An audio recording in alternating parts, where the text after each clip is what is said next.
Hoy, saan ka naman galing? Kailangan kasi mag-overtime sa trabaho eh. Siya nga pala, kumuha na rin ako ng mga groceries. Overtime na naman? Wala namang nangyayari sa ka-overtime mo ah. Pwede ba? Pagod ako. Ayoko pag-usapan natin ngayon yan. Pagod! Pagod na kama ako sa buhay na binibigay mo sa akin. Gusto ko ng magandang buhay. Visit na buhay to. Binibigay ko naman sa'yo lahat ng sweldo ko ah. Ang hirap sa'yo, ikaw nga itong masyadong maraming luho. Palagi ka na lang nasa loob ng parlor. Hoy! Kung hindi ko alagaran sarili ko, ano lang sasabihin ng mga kapitbahay? Na pobre tayo? Pero kailangan nating magtipid. Di ba? Hindi! Kailangan mo gumawa ng paraan para kumita ng malaking pera!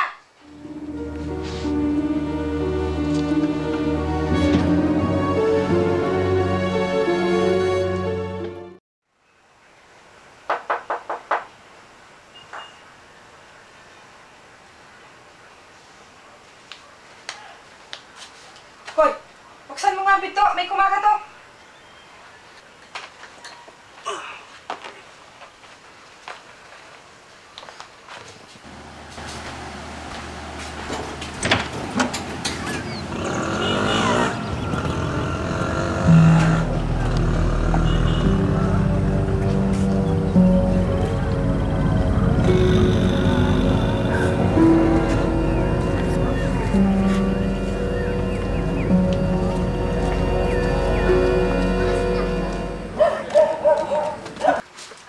Para ba sa akin yan?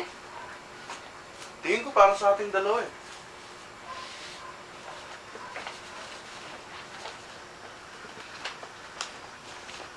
Ano pa hinintay mo? Buksan mo na!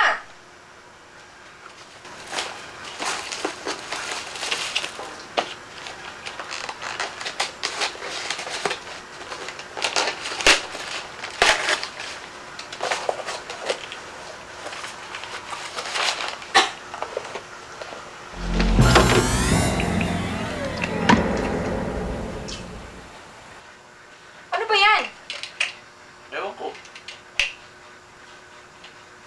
Oh, may sulat dito. Babalik ako mamayang alas 8 at pag-uusapan natin ang tungkol sa bagay na ito. Ewan ko, baka kung anong kalukuhan lang to.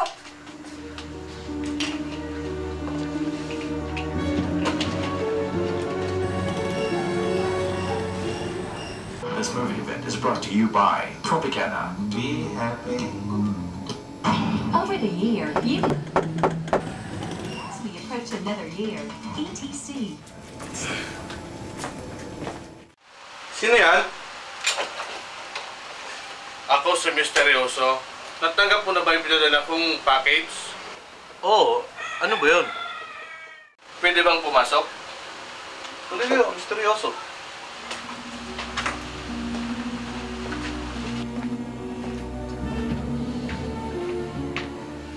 Hindi ako magtatagal.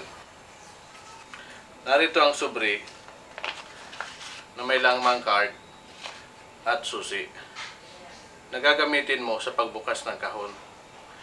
Sa pamamagitan nito, mapipindot mo ang buton sa loob ng kahon. Pagkatapos na pindutin ko ang buton, anong mangyayari?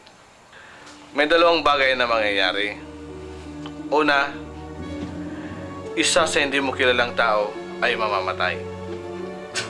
Nagbibiro yata kayo, Misteryoso. Mukhang imposible. Pero patapusin mo muna ako. Ang mamamatay na tao ay hindi mo kilala. At makakatanggap ka ng 2 milyong piso. Meron ka hanggang bukas para magdesisyon.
Ano bang sabi ng taong kausap mo tungkol sa kahon na yan? Binigay niya sa akin yung susi. Ito raw ang gagamitin natin para buksan ang kahon na to. Ano bang sa loob ng kahon na yan? Sabi niya, merong buton sa loob nito. At kapag binuksan natin to, at pinindot natin tong buton, may taong mamamatay na hindi natin kilala. Pero sabi niya, tatanggap tayo ng 2,000,000 piso. Nagbibiro ba siya? Sa tingin ko mukhang seryoso naman siya eh. Saan daw ba siyang kumpanya nagtatrabaho? Hindi niya sinabi sa akin. Pero paulit-ulit niyang sinasabi na ang taong mamamatay ay hindi natin kakilala. Eh ano pang tinatanga mo? Pindutin mo na! Ano? Naluloka ka na ba? Kung totoo ang sinabi niya na magkakaroon tayo ng 2,000,000, bakit hindi mo pa pindutin? Total, marami naman taong namamatay dyan araw-araw eh. Normal lang yan. Huwag kang padalos-dalos sa iyong desisyon. Pwede ba pag-isipan mo muna itong mabuti? Pwes, kung ayaw mo, ako ang gagawa. Pero itong tandaan mo, ni isang kusing wala kang makukuha sa akin. Ang hina talaga ng loob mo. Akin na nga! Evelyn, pwede bang pag-isipan mo muna itong mabuti? Sa bagay, hindi naman siguro totoo to eh. Eh anong pakialam mo kung pindutin ko to? Eh paano kung totoo nga at may taong mamatay? Eh di makukuha natin ang 2,000,000. Akin na nga ang susi, bigay mo nga sa akin. Kapag pinindot mo yan, para ka na rin kumalabit ng gatilyo ng baril. Hindi, sa ganitong paraan, hindi mo naman alam kung sinong mamamatay eh. Hindi kita papayagan gawin to. Napakagago mo talaga. Ano ba? Gusto mo nilang bang malugmok sa kahirapan habang buhay?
Magandang umaga, Mr. Morales. Narito ako para kunin yung package. Tuloy muna kayo, misteryoso.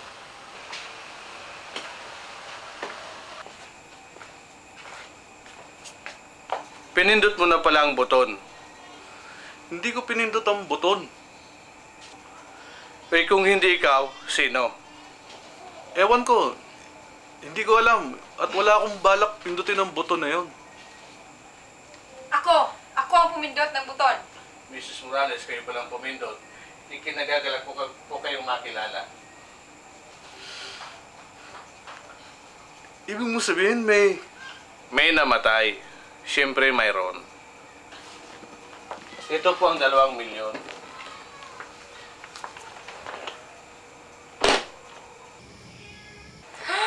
Sa akin tong lahat? Sa inyo po yan.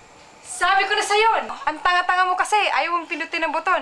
Heto't ngayon, mayaman na ako, mayaman na ako. ano na ngayon? Magpakasaya ka na. Gastusin mo na lahat ang pera hanggat gusto mo. Talaga, gagastuhin ko to. At ikaw, kahit isang kusing, wala kang makukuha sa akin. At ngayon, kukunin ko na ulit itong kahon. Ire-reprogram ko at ibibigay ko ito sa iba, katulad ng termino at kondisyones. Ano? Ibibigay mo sa iba? Oo, sa iba. At sisiguraduhin ko sa iyo na ibibigay ito sa taong hindi mo rin kakilala. Ano? Anong ibig mong sabihin? Na pag binigay mo ang package at pinindot nila ang buton, ako ang susunod na mamamatay? Nakikiusap ako. Nagbago ng isip ko. Ibabalik ko na lang sa'yo ang perang ito. Huli na ang lahat. Pinindot mo ng buton. Mayroon ng taong namatay. Pong, tulungan mo ako. Wala na akong magagawa. Ginusto mo yan. Bahala ka sa buhay mo. Masyado ka kasing gahaman sa pera.